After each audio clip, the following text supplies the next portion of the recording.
There's been a huge outpouring of support here in Tempe since the major storm and microburst on Monday. You can see all of this food at my feet at the Tempe Community Action Agency. They say they've received 1,000 pounds at least of donations of food and household items in the past 4 days. We have 140 cans. This Tempe teacher's dropping off food donated by her school students. The kids collected it and they dropped it off this morning when they got to school. For neighbors in need. And we could not be more thankful for everything that the community is doing to help us and all of our community. It's one of the hundreds of acts of local love poured out across Tempe this week. The response to this emergency reflects what Tempe is, and that is that people really come out and want to support and help people when they're in need. After a microburst with 70-plus-mile-an-hour winds, trees everywhere on people's roofs, on people's cars, tore apart whole neighborhoods, displacing 130 people and damaging even more homes. We're not in a hurricane zone. We're not in a tornado zone.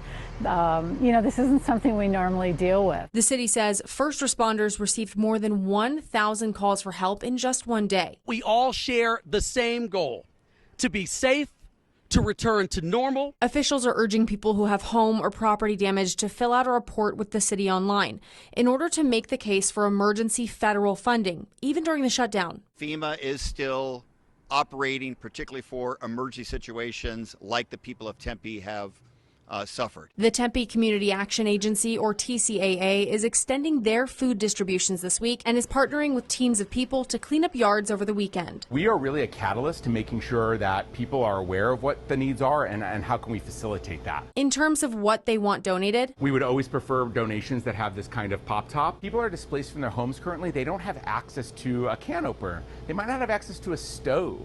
And so things that are easily to be microwaved or things that don't need to be cooked are always going to be easier for us to access. The additional food handout is going to happen tomorrow from 8 a.m. to noon here at their location off of Apache Boulevard. In Tempe, Lillian Donahue, ABC 15, Arizona.